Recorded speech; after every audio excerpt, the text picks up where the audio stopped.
우아하고 품격 있는 일상교육의 모든 것, 라이프스타일 교육TV 김은영입니다.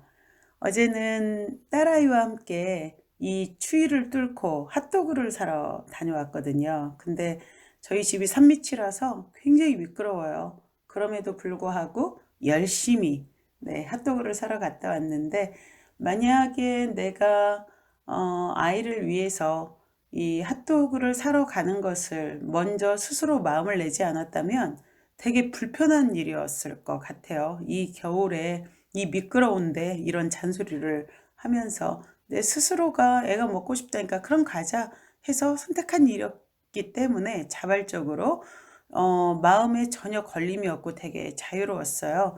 근데 문득 생각해 보니까 우리가 에리 프롬 오늘도 같이 읽을 건데, 스스로 자발적으로 마음을 내었을 때는 우리가 자유를 경험할 수 있지만, 그렇지 않고 상대의 강요에 의해서 그것을 행하였을 때에는 자유롭지 못하다라는 그러한 맥락을 스스로도 생각할 수가 있었습니다.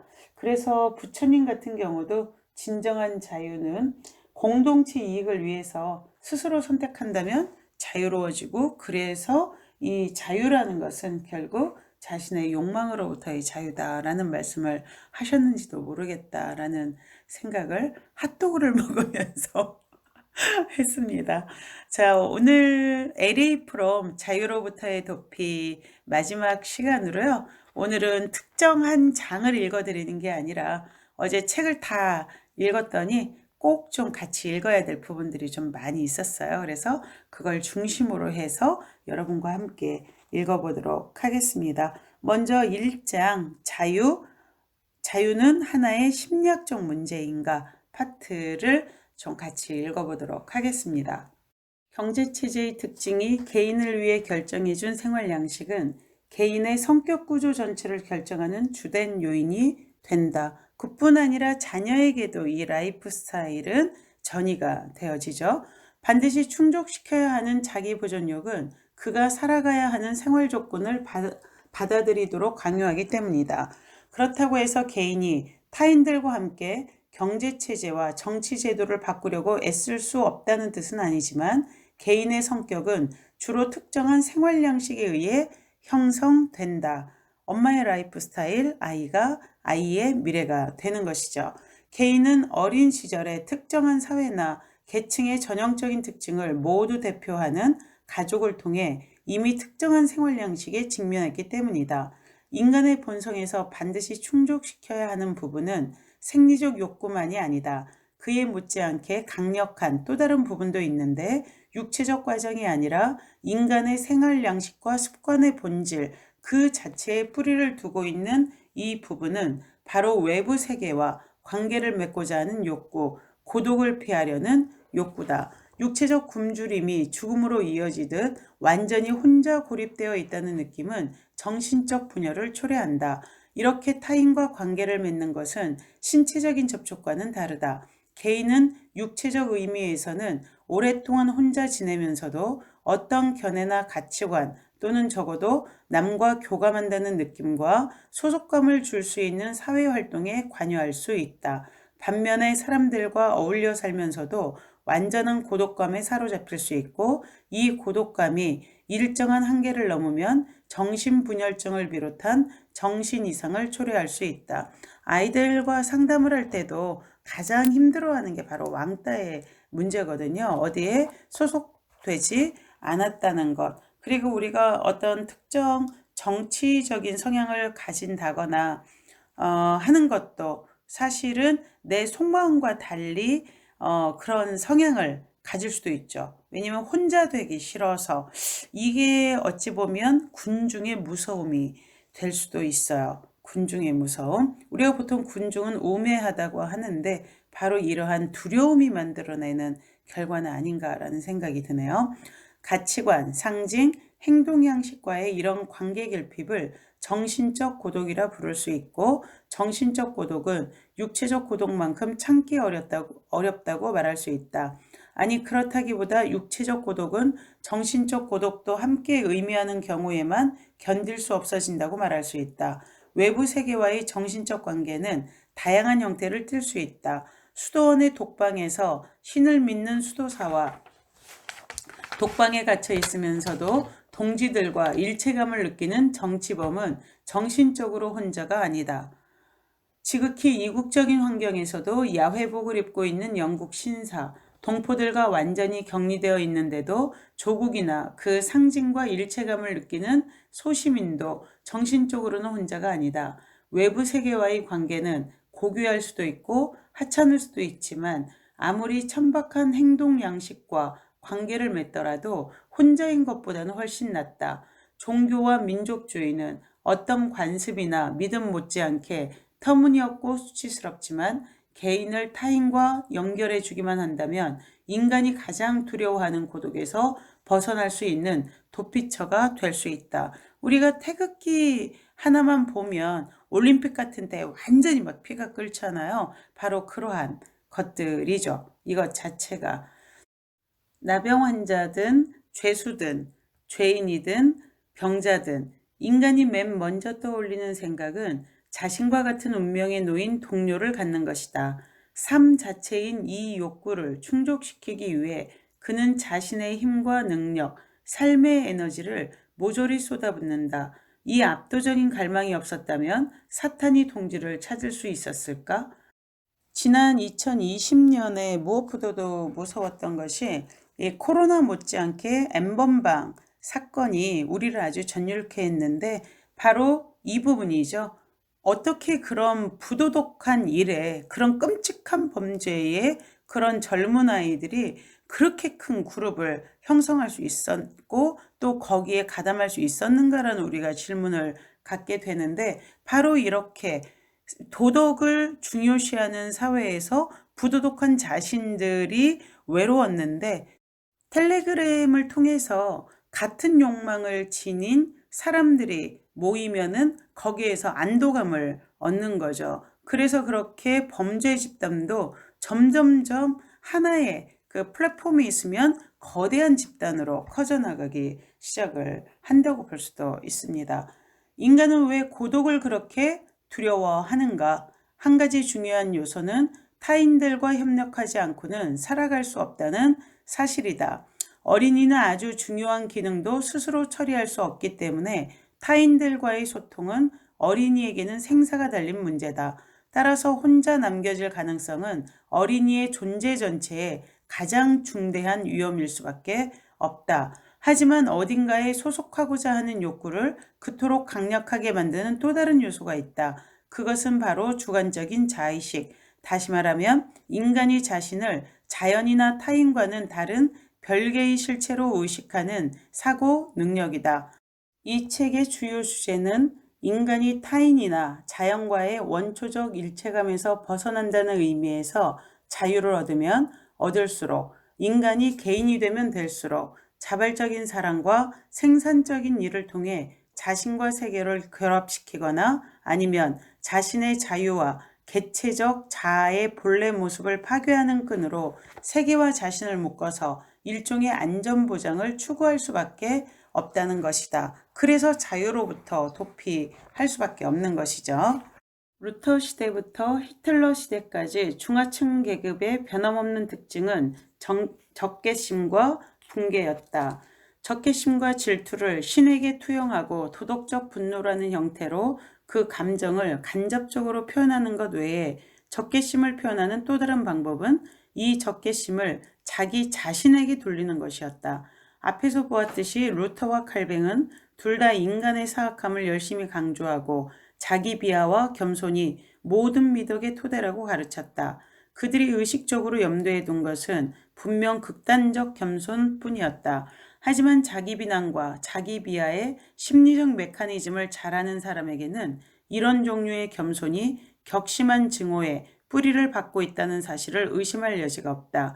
그 증오심이 어떤 이유 때문에 바깥 세상으로 향할 길이 막히자 자신의 자아를 상대로 작동하는 것이다. 이 현상을 충분히 이해하기 위해서는 타인에 대한 태도와 자신에 대한 태도가 모순되기는커녕 원칙적으로는 병행한다는 사실을 깨달을 필요가 있다. 자기 학대가 바로 이러한 그 적개심과 분노심 등에서 촉발되는 것인데, 그것이 촉발되는 것은 바로 외부적인 억압에서 오는 것이라는 것을 지금 알 수가 있죠. 이것은 우리에게 교육적으로는 무엇을 이야기하기도 하냐면, 애들에게 우리가 그동안은 해라, 하지 마라, 먹어, 먹지 마, 이렇게 명령지시어로 이야기하면서 복종하지 않을 때 처벌을 내세웠죠. 이제 너 나 엄마라고 부르지도 마. 그리고 너를 이제 안 볼 거야. 뭐 이런 식으로 이야기를 했었잖아요. 그런데 이것 자체가 아이들에게 얼마나 심각한 부작용을 가지고 오는가. 그래서 이제는 아이들과 이야기할 때, 우리가 비폭력 대화 이야기 많이 하는데 청유형이 돼야 되겠죠. 먹어, 먹지 마가 아니라 식사 준비 다 됐는데, 그리고 나머지 선택은 누가 해요? 그가 스스로 자발적으로 하는 것이죠. 바로 이렇게 자발적 선택이 이루어졌을 때 인간은 비로소 자유를 획득하게 되고, 또 이렇게 자발적으로 스스로 그것을 선택했을 때 능력도 향상이 되어집니다. 그래서 학습도 여러분들 자녀들 왜 이렇게 공부를 안 해? 고민이 있으신 분들이 많으실 텐데, 아이들이 자발적으로 공부를 하게 되었을 때, 또 자발적으로 공부를 하게 하려면 바로 이렇게 억압이 없이 스스로 선택하게 해야 한다는 것을 알 수 있는 것이죠. 양심은 가혹하고 잔인하게 인간을 몰아붙이고 쾌락과 행복을 금지하고 이해할 수 없는 죄를 속죄하는데 평생을 바치게 한다. 또한 양심은 초기 칼뱅주의와 후기 청교도주의의 특징인 내면 세계의 금욕주의의 토대이기도 하다.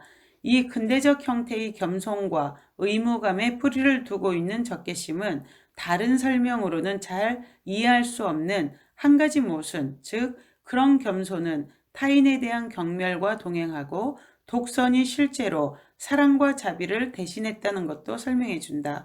같은 인간에 대해 정말로 겸손하고 진정한 의무감을 갖고 있다면 그럴 수는 없을 것이다. 하지만 자기 비하와 자기 부정적인 양심은 적개심의 한 측면일 뿐이고, 적개심의 또 다른 측면은 타인에 대한 경멸과 혐오다. 남이 시키는 대로 하지 않고 자기가 원하는 대로 자신의 삶을 꾸려나갈 수도 있었다. 하지만 이 두 종류의 자유는 여러 사회 계급의 실제 생활 형편에 따라 서로 다른 무게를 가졌다. 자본주의의 발흥은 아직 16세기 초에는 새로운 자유에서 힘과 안전을 얻지 못했다. 자유는 힘과 자신감보다는 오히려 개인이 보잘것없는 존재라는 느낌과 고독감을 가져왔다. 게다가 중산층은 로마 교회의 성직자를 비롯한 유상계급의 사치와 권력에 대한 불타는 분노로 가득 차 있었다. 하지만 이때 프로테스탄티즘이 나타났고, 이 새로운 교리는 그 이상의 일을 했다. 즉 불안에 대처하는 방법도 개인에게 알려주었다. 자신의 무력함과 본성의 사악함을 인정하고 자신의 생애를 그 죗값으로 여기고 극도로 자신을 비하하고 끊임없이 노력하면 회의와 불안을 극복할 수 있다고 가르친 것이다. 또한 신에게 완전히 복종하면 신의 사랑을 받을 수 있고, 적어도 신이 구원하기로 결정한 사람들 가운데 자기도 속해 있을 거라는 희망은 가질 수 있다고 가르쳤다. 프로테스탄티즘은 겁먹고 뿌리째 뽑혀 고립된 개인, 새로운 세계와 관계를 맺고 거기에 적응해야 하는 개인의 인간적 욕구에 대한 해답이었다. 자아를 상실하거나 가짜 자아로 바뀌는 일은 개인을 몹시 불안한 상태에 빠뜨린다. 그는 회의에 사로잡혀 있다. 그가 본질적으로는 타인의 기대를 반영하는 존재로서 어느 정도 자신의 정체성을 상실했기 때문이다. 이런 정체성 상실이 초래한 극심한 공포를 극복하기 위해서는 순응해야 하고, 타인들에게 계속 승인과 인정을 받아서 자신의 정체성을 찾아야 한다. 그는 자기가 누군지 모르지만 적어도 그들은 알 것이다. 그가 타인들의 기대에 맞춰서 행동한다면 그들이 알면 그도 알 수 있을 것이다. 그가 그들의 말을 받아들이기만 한다면. 근대 사회에서 개인이 자동인형화한 것은 보통 사람의 무력감과 불안감을 증대시켰다. 그래서 그는 안전을 보장해주고 회의에서 그를 구해주겠다고 제의하고 나서는 새로운 권위에 기꺼이 복종할 준비가 되어 있다. 다음 6장에서는 독일에서 이 제의가 받아들여지는 데 필요했던 특별한 조건들을 논할 예정인데, 나치 운동의 핵심 세력, 하류 중산층이었죠.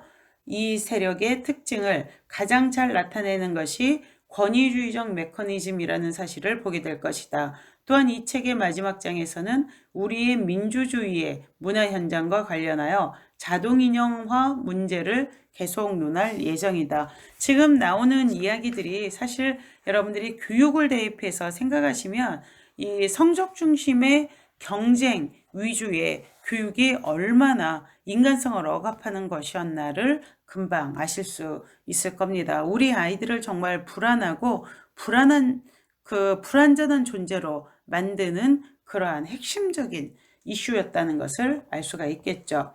자아의 상실은 자신의 정체성에 대한 깊은 회의를 낳기 때문에 수능의 필요성을 증가시켜 왔다. 만약 내가 남들이 나에게 기대한다고 생각되는 모습에 불과하다면 과연 나는 누구일까? 앞에서 우리는 개인이 고착된 질서 속에서 의심할 여지 없이 확고한 자리를 차지하던 중세의 질서가 무너지면서 자신의 자아에 대한 회의가 시작되었음을 살펴보았다. 개인의 정체성은 데카르트 이후 근대 철학의 주요한 문제였다. 타인들의 기대에 순응하고 남들과 다르지 않으면 자신의 정체성에 대한 이 회의는 잠잠해지고 어느 정도의 안정성을 얻을 수 있다. 하지만 치르는 대가는 비싸다. 자발성과 개성을 포기한 것은 삶을 방해하는 결과를 낳는다. 심리적인 자동인형은 생물학적으로는 살아있지만 감정적으로나 정신적으로는 죽은 존재다. 그는 생물처럼 움직이지만 그의 생명은 모래알처럼 손에서 빠져나간다. 근대인은 겉으로는 만족스럽고 낙천적으로 보이지만 속으로는 몹시 불행하다. 사실 그는 절망의 벼랑 끝에 서 있다. 그는 개성이라는 개념에 필사적으로 매달린다. 그는 남들과 다르기를 바란다. 그가 그것은 다르다라고 말하는 것보다 더 큰 찬사는 없다. 우리는 우리에게 기차표를 파는 영무원 개개인의 이름까지 안다. 핸드백, 트럼프, 카드, 휴대용 라디오는 그 주인이 거기에 이름을 붙임으로써 인격화된다. 이 모든 것은 다름에 대한 갈망을 나타내지만 이것들은 남아있는 개성의 마지막 흔적이라고 말할 수 있다. 근대인은 삶에 굶주려 있다. 하지만 그는 자동인형이라서 자발적 활동이라는 의미에서는 삶을 경험할 수 없기 때문에 어떤 흥분과 전율, 술과 스포츠, 영화에 등장하는 가공인물의 흥분을 대리 경험하는 전율도 대용품으로 받아들인다. 그렇다면 근대인에게 자유의 의미는 무엇인가? 우리가 정상적인 사람이 관련된 경제적 욕구만 보고 자동인형이 된 보통 사람의 무의식적인 고통을 보지 않으면 우리의 문화를 그 인간적 토대로부터 위협하는 위험을 볼 수 없다. 지도자가 흥분을 약속하고 개인의 삶에 의미와 질서를 준다는 정치적 기구와 상징을 제시하기만 하면 어떤 이념이나 지도자도 기꺼이 받아들이는 것, 그래서 히틀러가 받아들여진 거죠. 그것이 바로 우리 문화를 토대부터 위협하는 위험이다. 자동인형 같은 인간의 절망은 파시즘의 정치적 목적을 키우기 좋은 비옥한 토양이다. 그런데 이것이 현대에도 다르지 않다는 것이죠. 지금까지 이 책은 자유의 한 측면을 다루었다. 근대 사회에서 한때 삶의 의미와 안전을 주었던 모든 유대로부터 해방된 개인이 고립된 상태에서 느끼는 무력감과 불안감에 대해서다. 인간은 살기 위해 자유, 소극적인 자유로부터 달아나려고 애쓴다. 그는 새로운 유대 속으로 떠밀려 들어간다. 이 유대는 원초적 유대와는 다르고 권위나 사회 집단의 지배를 받지만 사람은 그것과 완전히 분리될 수는 없다. 자유에서 도피해도 그가 잃어버린 안전은 되돌아오지 않고 그가 자신의 자아를 자기와는 별개의 실체로서 잊어버리도록 도와줄 뿐이다. 그는 개체적 자아의 본래 모습을 희생하는 대가를 치르고 허술하지만 새로운 안전을 발견한다. 그는 혼자라는 것을 참을 수 없기 때문에 차라리 자아를 잃는 쪽을 택한다. 그리하여 자유는 무엇으로부터의 자유와 마찬가지로 새로운 유대로 이어진다.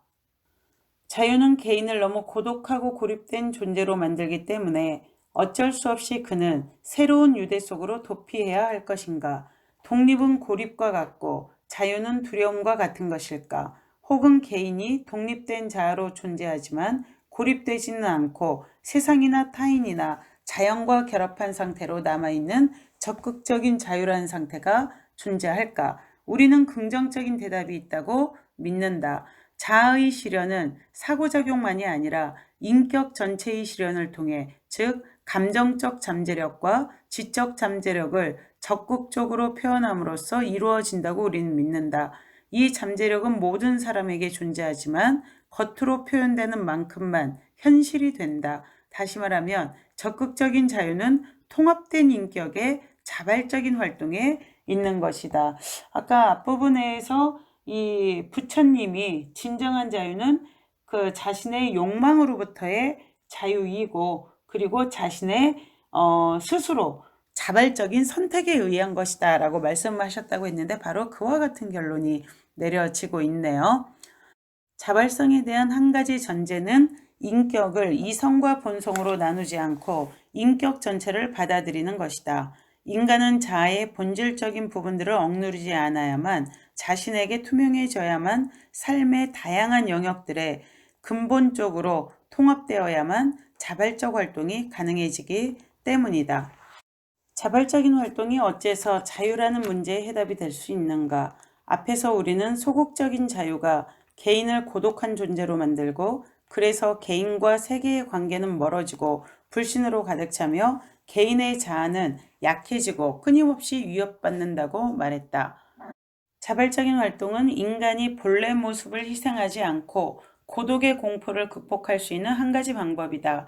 자아를 자발적으로 실현함으로써 인간은 자신을 다시 세계와 통합하기 때문이다. 사랑은 그런 자발성을 이루는 가장 중요한 요소다. 이 사랑은 자신을 다른 사람 속에 용해시키는 것으로서의 사랑도 아니고, 다른 사람을 소유하는 것으로서의 사랑도 아니고, 다른 사람을 자발적으로 긍정하는 것으로서의 사랑, 개체적 자아를 보존하는 것을 토대로 하여 그 개인을 다른 사람과 결합시키는 것으로서의 사랑이다. 사랑의 동적인 성질은 바로 이 양극성에 있다. 사랑은 분리를 극복하고 싶은 욕구에서 생겨나 완전한 일체로 이루어진다. 하지만 개인이 제거되지는 않는다. 일은 자발성을 이루는 또 하나의 구성 요소다. 이 일은 고독에서 벗어나기 위한 강박적 활동으로서의 일도 아니고, 부분적으로는 자연을 지배하고 부분적으로는 인간의 손으로 만든 생산품을 숭배하고 그 생산품으로 자연을 노예화하는 관계로서의 일도 아니고, 인간이 창조 행위를 통해 자연과 하나가 되는 창조로서의 일이다.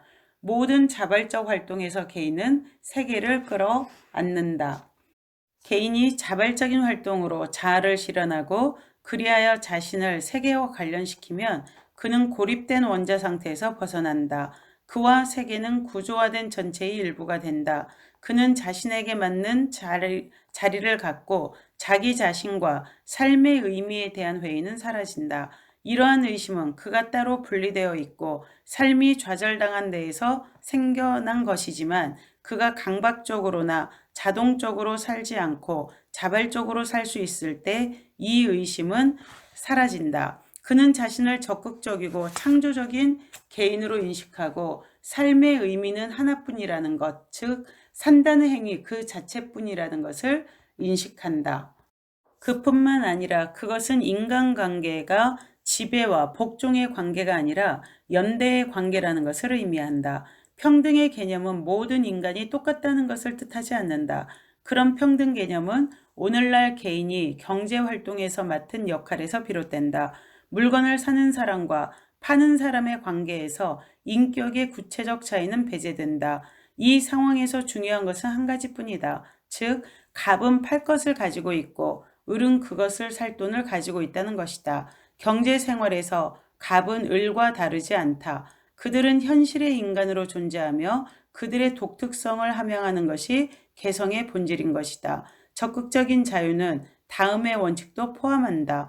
즉 이러한 개인의 독특한 자아보다 우월한 힘은 존재하지 않는다는 것, 인간은 그의 생활의 중심이며 목적이라는 것, 인간 개성의 성장과 실현은 더 중요하게 생각되는 목적에 결코 종속될 수 없는 목표라는 것이다. 불러일으킬지도 모른다. 그것은 방자한 이기주의를 자명한 것으로 생각하게 하지 않을까? 그것은 이상을 위한 희생의 개념을 부정하는 게 아닐까? 그것을 용납하면 무정부 상태가 뒤따르지 않을까? 이런 의문에는 사실 앞에서 이미 명시적 또는 암시적으로 대답했다. 하지만 이 문제는 너무 중요하므로 한 번 더 그 대답을 명백히 하여 오해를 피하기로 하자.